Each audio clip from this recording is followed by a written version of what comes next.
দেখছেন সবার খবর, সবার নজর, বার্তা এক নজর। ডুমুরদহতে কমিউনিটি হলে শিলান্যাস করলেন রচনা ব্যানার্জি। হুগলি লোকসভা কেন্দ্রের সাংসদ এবং অভিনেত্রী রচনা ব্যানার্জি সাংসদ তহবিলের অর্থে ডুমুরদহতে নতুন কমিউনিটি হলে শিলান্যাস করলেন সাংসদ রচনা ব্যানার্জি। মোট 1,58,00,000 টাকা ব্যয়ে এই নতুন কমিউনিটি হল তৈরি হবে। পঞ্চায়েতের উপপ্রধান শ্যামাপ্রসাদ রায় ব্যানার্জি বলেন যে বলাগড় ব্লকের মানুষের দীর্ঘদিনের চাহিদা ছিল নতুন একটি হলে, সেই মতো নতুন সেই হলে শিলান্যাস করলেন আমাদের সাংসদ।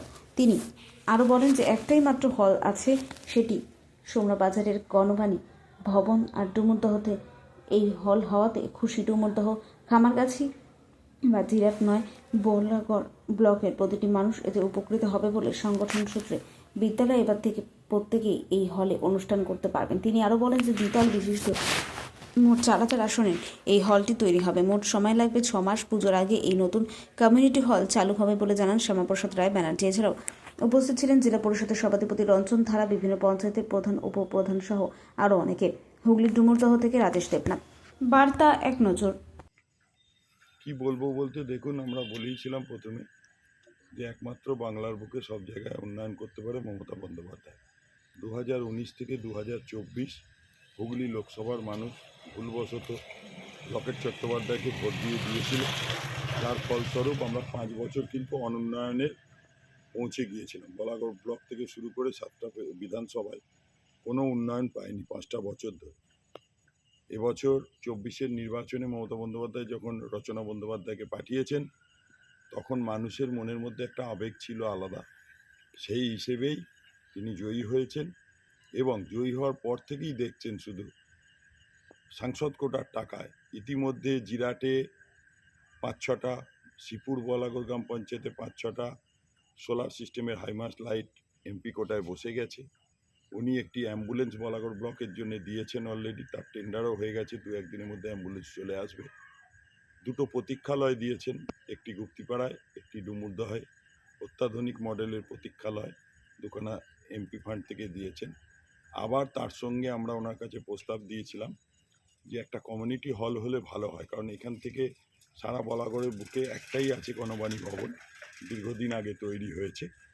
সেই হিসেবে উনি সেই প্রস্তাবকে সঙ্গে সঙ্গে গ্রাহ্য করে তৎক্ষণাৎ তিনি তড়িঘড়ি তানার ফান্ড থেকে এই টাকা স্যাংশন দিয়েছে। কত টাকা ব্যয়? 1,58,00,000 সামথিং। কতদিন সময় লাগবে এটা করতে? কবে কাজ শুরু এটা হবে? সময় লাগতে মাস 6 সময় লাগবে। আজকে ভিত্তিপ্রস্তর হয়ে গেল, যথারীতি তিনি নিজে এসেই করলেন ভিত্তিপ্রস্তর, এবং যে সংস্থা করবে কাজ তারাও আজকে এসেছিল সেই সংস্থা। কত আসনের হবে এটা? এটা এখন ফার্স্ট ফ্লোর, সেকেন্ড ফ্লোর হবে, তো নিচে মনে হয় একটা গাড়ি পার্কিংয়ের জন্য হবে।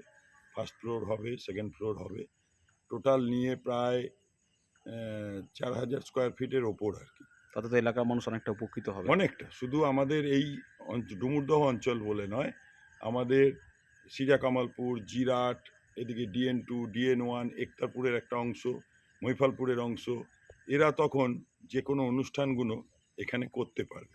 কারণ সেই সোমরায় যেতে হয় এখান থেকে 14-15 কিলোমিটার দূরে, আমাদের প্রত্যেককেই যেতে হয় সেই জায়গায়।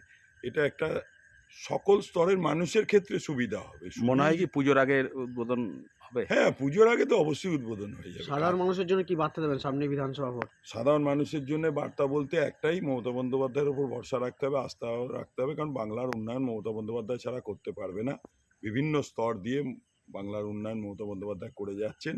তাই বাংলার মানুষকে বলবো, ভরসা রাখুন, আস্থা রাখুন। বিজেপি পরিকল্পিতভাবে, এই আপনারা দেখছেন জেনুইন ভোটার, তার 3টে কেন